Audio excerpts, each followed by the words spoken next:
What's up, everybody? Drew here from Redbeard's Workshop. Welcome to another video on the channel where I'm going to be building some terrain for D&D gaming.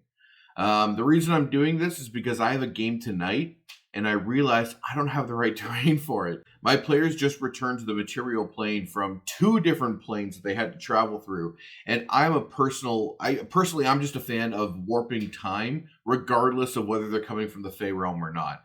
I think any realm travel, because you're traveling from a parallel existing kind of universe to the material plane, there should be some kind of weird, warpy, to quote Critical Role, time is a weird soup sort of thing.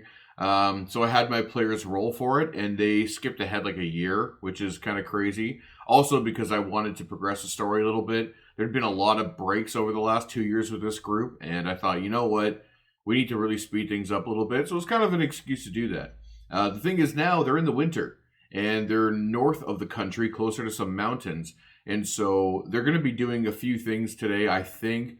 They have a lot of options in front of them, but I realize we're probably going to have some campaign set up, or some combat, set up in a wintry aesthetic. Now, I do have a white playmat that I can use for a snowy ground surface, but I like to have terrain. I like to have interactable, climbable sort of things going on. So I needed some other stuff. Now, the only winter terrain that I have is this here, which I used for a Christmas game for my family where they had to fight this evil, like ice golem mage that I created, and all his little methods and polar bear guards and stuff. So this was the main part that I had a larger playable area, but it's got like his little throne up here and everything. That's not really applicable to every single winter kind of aesthetic or winter combat. This is really kind of like a boss area.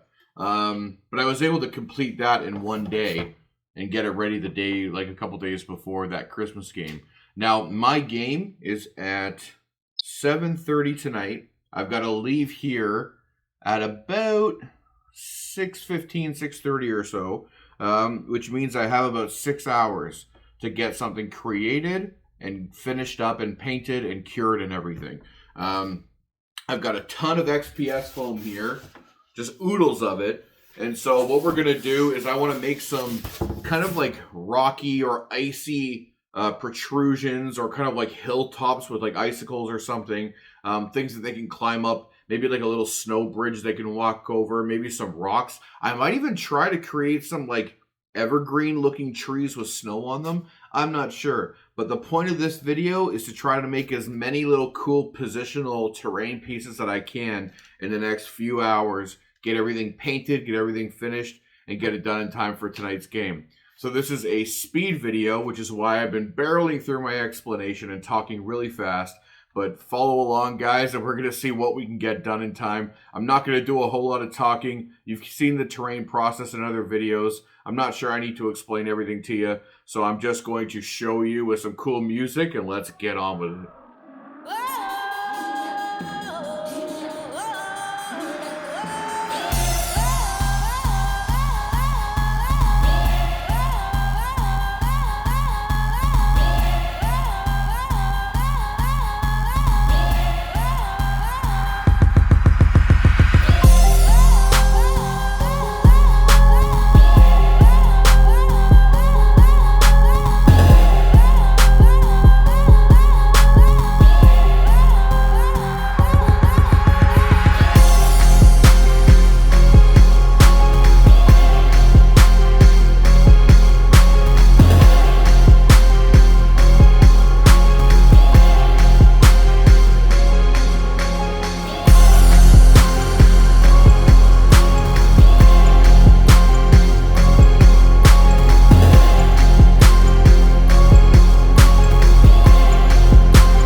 Wish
I was your lover. Do, do, do, do, do, do, do.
What's up, everybody? I did it. I finished it all. We started at like what 12:49 or 12:50 or something, and it's now 4:45. So it took us 4 hours to get this done, which is awesome because now I have a couple hours to kind of get my last minute notes together before I run the session tonight. Yeah, we got it done. To do a quick recap of how I completed these terrain pieces, first we cut out the basic shapes that we needed to layer out of XPS foam. Then we glued the pieces together after some very basic carving. I tried using some sticky tack, some basic like crafting glue, and I used super glue. I was worried the super glue would maybe dry too slow because it takes 2 hours and I really needed to work on it quickly. And I thought maybe the sticky tacky glue would dry faster. Turns out the super glue actually dried in just over an hour, and some of the pieces that I put together with the tacky glue were still sliding around when I was putting my final bit of paint on it. So actually the super glue dried faster. Once the pieces were dried together, we did our secondary round of carving with a crafting knife or an X-Acto knife, whatever you want to call it, box cutter, and I got everything into the final shape that I needed. For the bridge, I had to get a little bit of sanding done, but that was easy. Then for the boulders, for the trees, and for the snowy, icy pieces, I mixed the correct color of paint with Mod Podge to fully seal everything in. After the basic color was sealed, I then put either some secondary coats of color down or did some dry brushing of final highlights to get some kind of popped edges on them. After that, I chose to take the pieces out onto my porch, and I used a white primer paint spray that I typically use for miniatures, and I used that to coat the top in white to make it look like snowfall since this is winter terrain. I chose not to do that on the boulder pieces so that I can use the boulder pieces in multiple seasons, and they already have pretty bright white highlights on them anyway, so I thought that would be okay. After that primer dried, I then sprayed everything in a clear matte finish that I typically also use for my miniatures to make sure that all of my terrain is protected against spills or damage. The overall effect I thought was great. So we'll review that now. My trees here, I thought turned out pretty great. This is the first time I've ever made trees like this. I do have some like kind of real terrain trees with like little bits of fake like shrubbery and brush on them, but the little pieces of green fall off and like it's kind of like chunky sponge almost, and they fall apart and it makes a mess everywhere. I really like this style of tree because it's very effective and it's not going to fall apart. It's kind of solid, and so I think I'm going to make a lot more of these. Maybe make different shapes, different styles, even some round bushes. Mix in some different colors for autumn season, summer. Some more completely white covered ones for winter terrain. But I love this style here. And these all, I think, turned out pretty great. I should have done a better topper on the other ones, but I was still thinking very basic concept until I made this one, which ended up being a lot better. But I also think spraying the white over top and just getting it on some edges, but not all of them, makes it a really cool kind of snowfall look for the trees. The rocks, we kept the same. I didn't put any primer on these ones because I thought the highlights were pretty effective on their own, but I did put the matte finish on these, so they're safely secured, painted, and ready to be used. We've got just another small rock that I can put on the ground. I definitely wanted that like icy blue kind of grayish tone base, and then put the white primer spray on top as well. And then the fun thing that I hope my players use, who knows if they're even going to, but I love this bridge that I created. So I got the white primer on there as well. There's some lighter blue and gray highlights on it also. I'm not exactly sure how I'm going to put this in, whether I'm going to have like a chasm or something underneath. You know, we'll figure it out when I get into game time. I still got a couple hours to get all that sorted. But anyway, I'm excited by the way these things came out, and I'm impressed that I actually finished a project in a matter of 4 hours today. And thankfully, none of these things are that detailed. They're not incredibly intricate, so it was something I could easily knock out in a few hours while still enjoying other things throughout my day while I was waiting for them to dry. All right, so not the most complicated video I've made by far, but it does go to show you guys how easy it is to make terrain. The craft paints I use for these, you can buy for like $2 or $3 each from a dollar store or a Michael's. You can buy very basic paint brushes for a couple bucks at any kind of dollar store. The pink XPS foam, I got like a 10-foot sheet or something of that. You know, it's like 2 feet by 10 feet, whatever it is, for about $11 at my local hardware store. So considering how much terrain you can get and how much you can create for that incredibly cheap price compared to going and buying 3D printed terrain, it's kind of a no-brainer. Take a few hours and test it out, mess around, and just try things. And you can make some pretty cool stuff. Even if it doesn't look super professional, it's still functional, it's still serviceable, and it works. So I hope you guys give these things a shot. If you do, let me know how they go in the comments. Thank you very much for watching. And just a quick reminder, if you haven't looked at my thank you for 100 subscribers video, I am running a quick contest to let you guys pick what the next project is that I complete. There are 4 options listed of things you guys can choose for me to do. A few people have voted on the YouTube comment section, and some people have voted on the Facebook page, which is awesome. I will be ending the voting on March 3rd. So if you want to get something done, make sure you vote by end of day March 3rd for which project you'd like to see me do. And then I'm going to begin that one next. I do have another project I've been working on that I should have finished up and filmed that I can post pretty soon as well. So a lot of things coming, but thank you guys very much for watching this episode of Redbeard's Workshop, and we'll see you next time.